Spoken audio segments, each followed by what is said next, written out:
have heard of a land on a faraway strand. In the Bible the story is told, where cares never come, never darkness nor gloom, and nothing shall ever grow old. In that beautiful land on the faraway strand, no storms with their blast ever frown. The street, I am told, is paved with pure gold. Okay, I'm going to start. Actually, I guess I'm going to take a chance.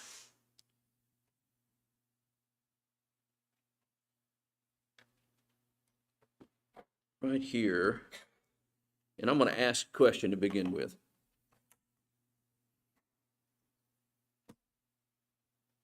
Hello. There we go. Who can tell me what that is? I'm sorry? It's an orange. How do you know it's an orange?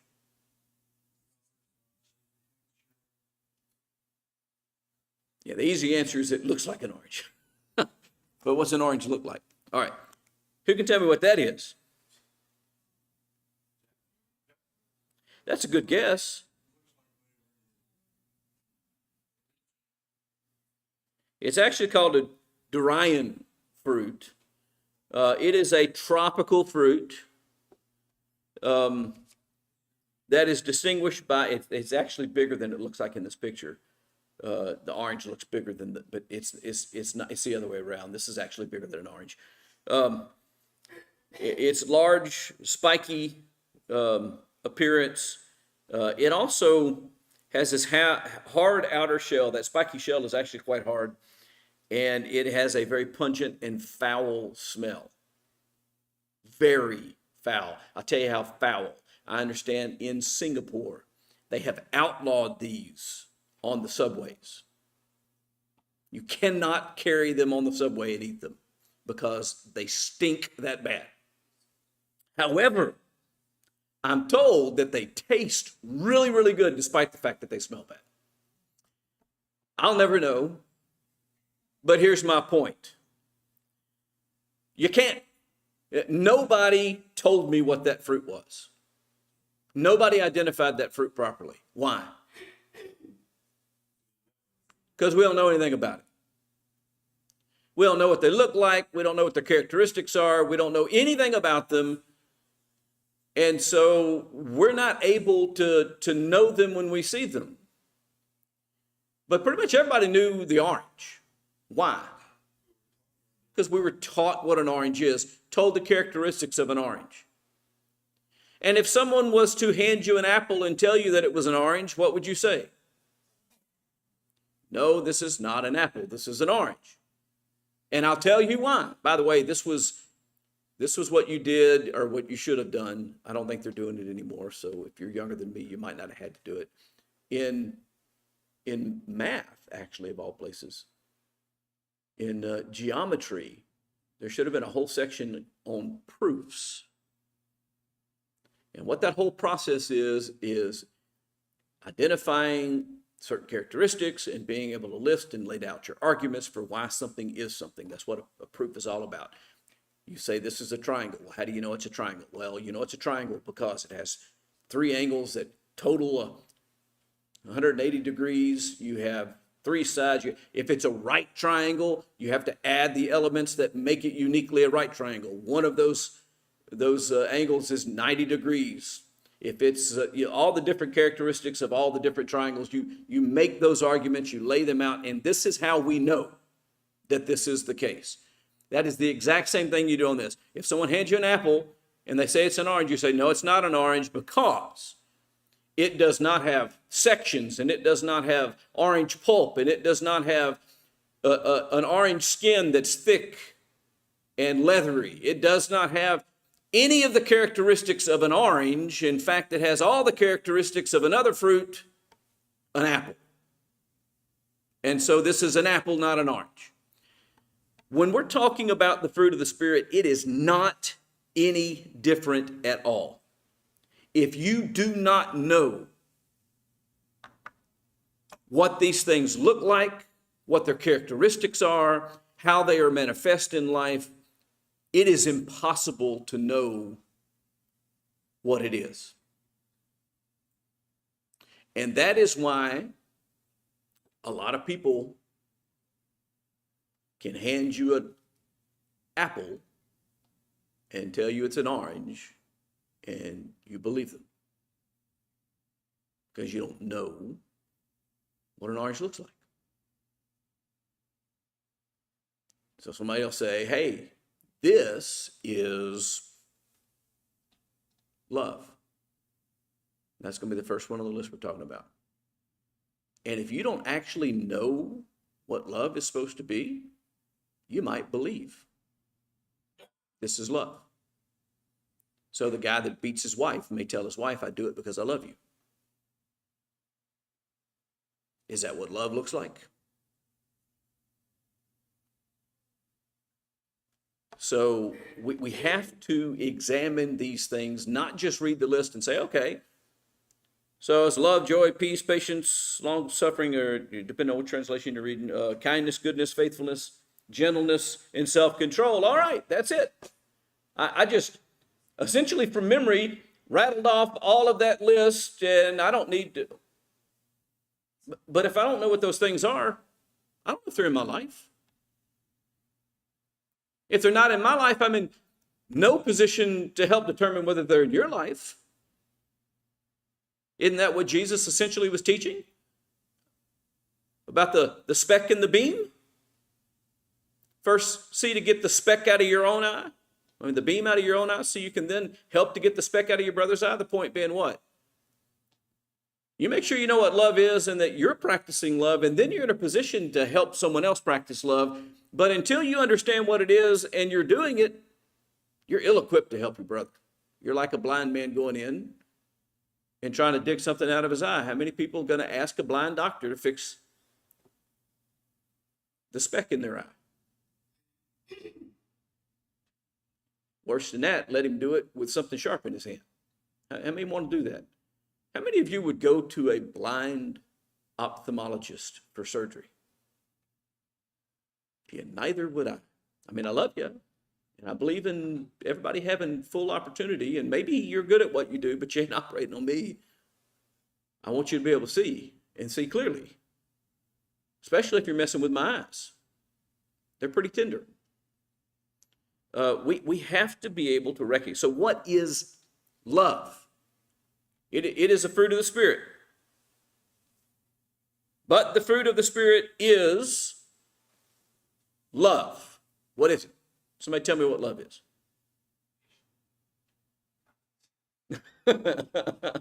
Okay, somebody tell me what love is without quoting the other things that are the fruit of the Spirit. Okay, 1 Corinthians 13 is in fact a place that can start, that you can start. And I have preached on that relatively recently.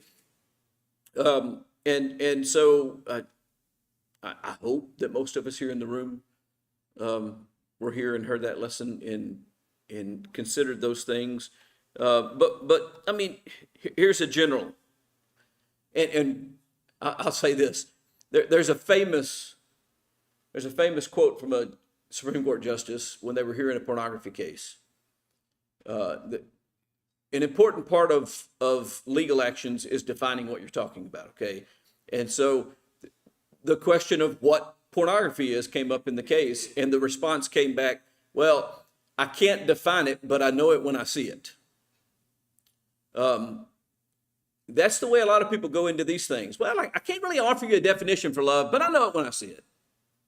And my response to that is, do you?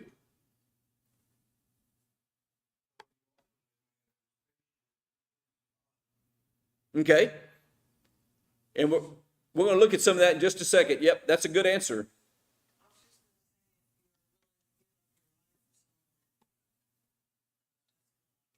That is certainly one of the manifestations of love, to be willing to lay down your life for the well-being or good of someone else. God is love. That's a statement pulled directly out of the text. What does that mean? That there's no distinction between the idea of divine and the idea of love? Is that what that means? You incline the same thoughts, emotions, and actions or capabilities that he has. Right. So we are made his image, and that goes to how we function as individuals in terms of our thoughts, our emotions, and our behavior. And that's why this is important. So when you talk about the righteousness of God, that the image of that righteousness is what's supposed to be projected in us. The light of God. God is light, and in him there is no darkness at all. The light, which has the same meaning as its literary meaning across the board. In literary situations, light always represents what? Truth. So God is truth.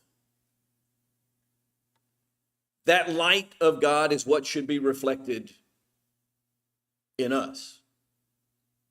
And so when you look at it that way, that's where you get to the point where Paul says, it is no longer I who live, but Christ lives in me. The life that I now live in the flesh, I live by faith. In other words, I am doing and saying things that are merely a reflection of God. They're not original with me. They've come from God. So in that sense, God is love. We can look at God to come to understand how love should be manifested in us. And we can start to develop a definition. Well, I'll go ahead and give you one simple definition that somebody has offered for love. Love is active goodwill expressed toward God and man. Now, this is someone who's trying to be careful and encompass both sides of it. Grasp that it's action, that it's behavior, that it's not just a feeling, but be vague enough to not define it down to where you're excluding things that might be love just because you haven't mentioned them.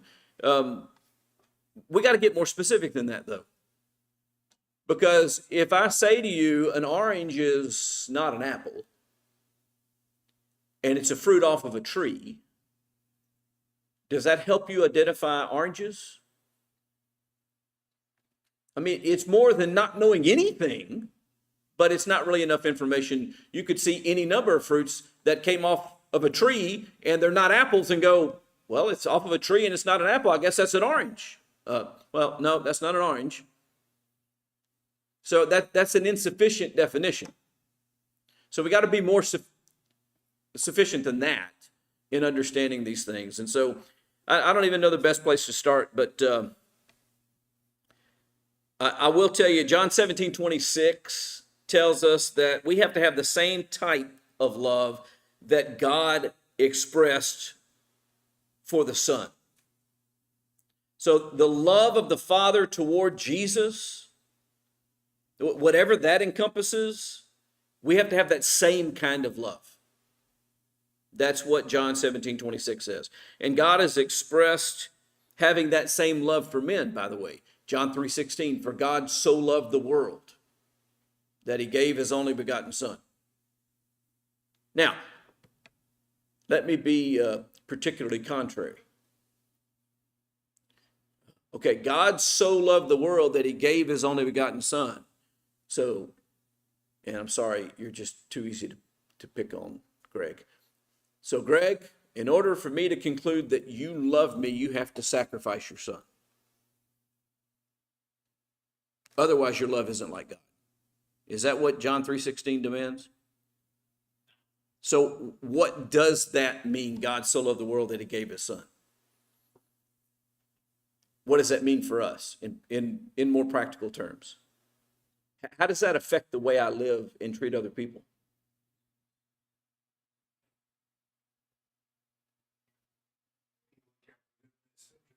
Okay. God gave Christ on the cross because that was the only way to serve. It had to be done. That's not necessarily the only way to serve other men. I don't have to sacrifice one of my children to serve other men. I can act in a way that's in their best interest, that helps them, that serves their needs before my own. And how far do we need to go? As far as is necessary, okay. But I have told people before, I've actually looked people in the eye who were asking me for money, for instance, to supposedly feed their babies. Usually, that's usually there's never a baby there. But they say, I need formula for my child. And I'm like, well, where's the child? But anyway, I have actually literally told people before, I have 4 children at home myself. If I try to feed your child, I'm not feeding my children. And there's a limit to what I'm able to do.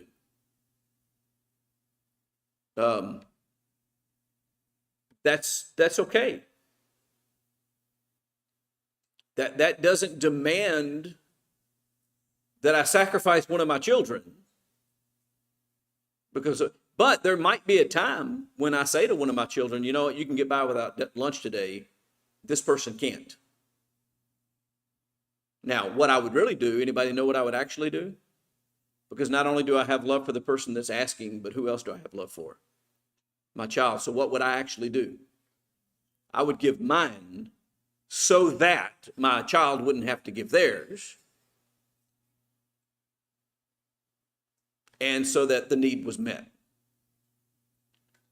So there's always practical application aspects of this, but the idea that is presented is you do what is necessary to meet the need. And you put the need of the other in front of your personal need. Which ultimately is why I give up my lunch instead of one of my kids' lunches. Because I put their need in front of my own as well. God has asked us, John 13 and verse 34, he's asked us to have love for one another and toward all men. 1 Thessalonians chapter 3 and verse 12. We're to show love toward all men. So we have to have this divine characteristic love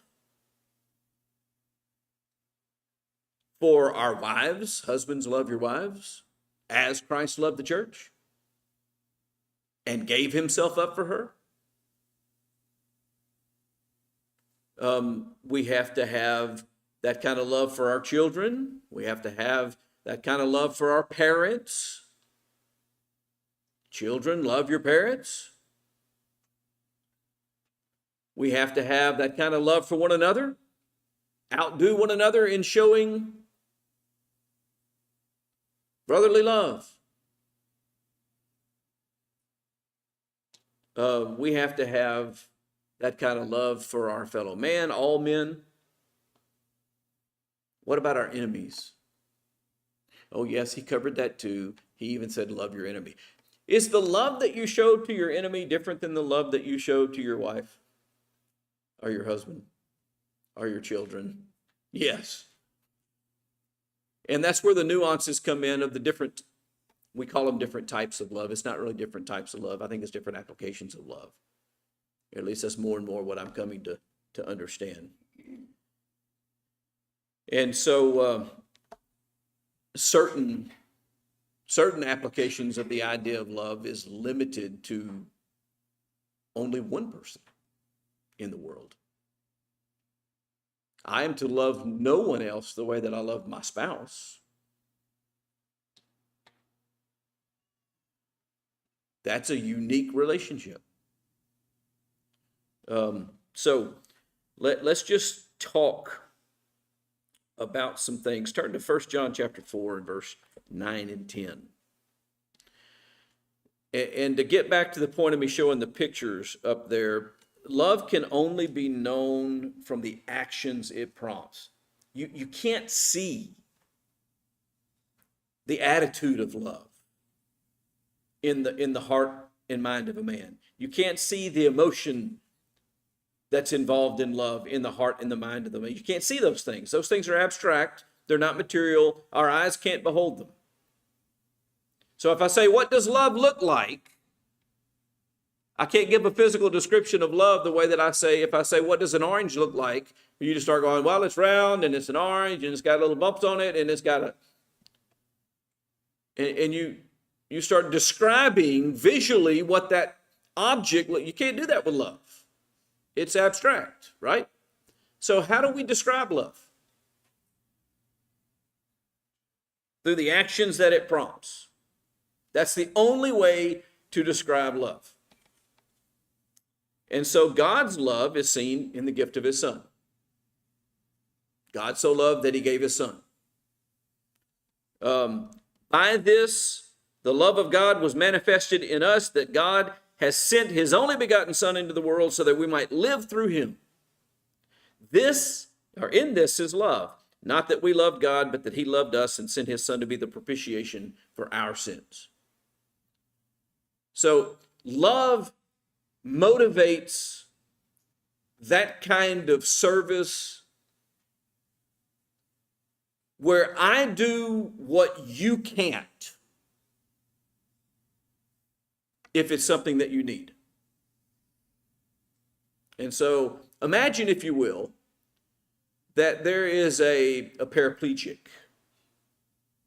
that's just been abandoned in front of the building.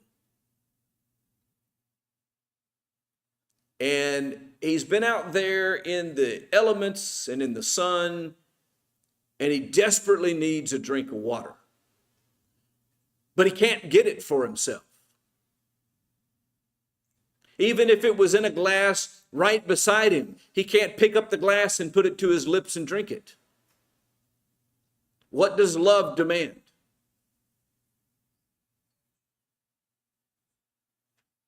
How do I manifest my love toward that individual? I do what he can't do. I get the water, I bring it to him, I put it to his mouth, and I provide him the necessary thing that he needs, but can't get for himself. What if it's somebody out there that's perfectly healthy and that's just too lazy to drink water? Does love manifest itself differently? What would love look like there?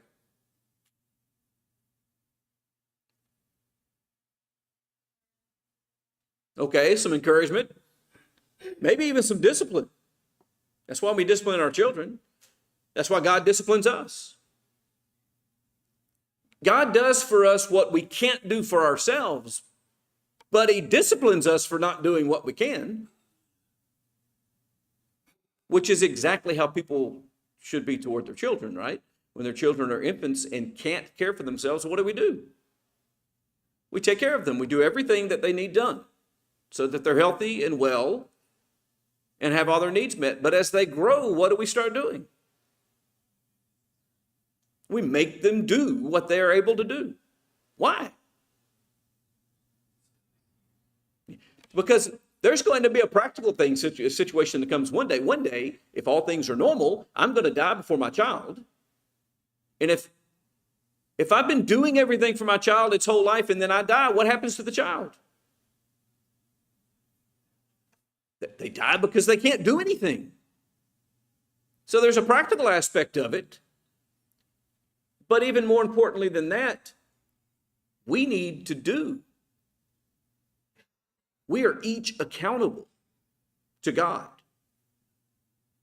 And so God says that if a man will not work, neither shall he eat. Love, therefore, doesn't provide for someone who's simply too lazy to do. Love provides for the one who can't do. And Jesus coming into the world and dying on the cross to be the propitiation for sins was God doing something for man that man could not do for himself. But of those things that he has given us that we can do, what does he expect? And how does he handle it? Does he do it for us? That's what a lot of people will teach. It says salvation is just an act of God. No, it's an act which is put in force by God, but there are aspects to it that fall to us, and if we don't do our part, and so what does he say? He says, what are you waiting for? Arise and be baptized and wash away your sins. I sent the propitiation for it. I made it all possible. I made it work. So imagine someone in the same kind of situation whose arm works, but doesn't have the means for whatever reason to cook. And so they're hungry, and I prepare a plate of food for them. And I bring that food. I do what they can't do. I get the food and I prepare the food and I bring it to them, but they're too lazy to move their hand from the dish to their mouth. Whose fault is that? And have I lacked love because I didn't hand feed them? And the answer is no. Because love demands that you do for folks and sacrifice for that which you are able and they are not. Now, love can be deeper, and sometimes love can involve doing things for people that are unnecessary, but we'll look at that in a moment. We're talking about the bare bones manifestation of what God's love looked like and what it means.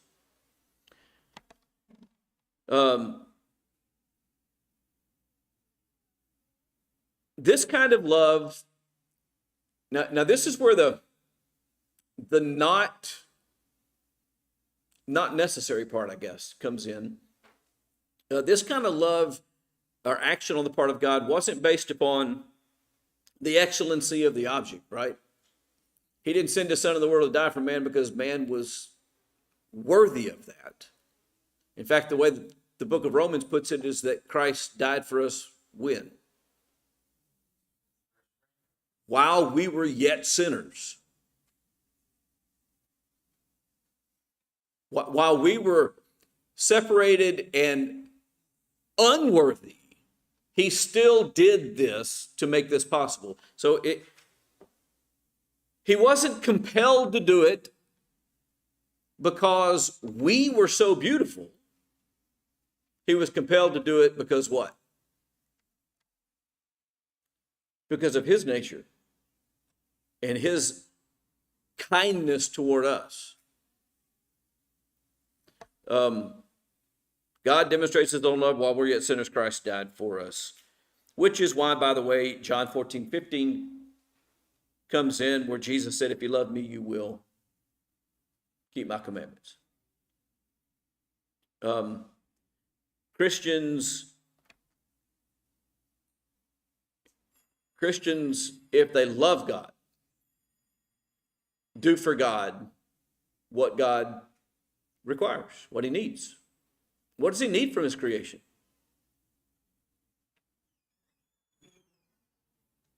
He needs honor and respect.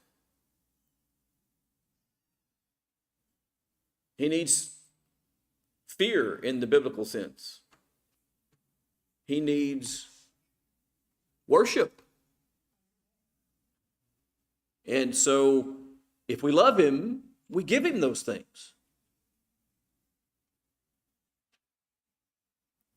Could he compel us to bow down before him physically?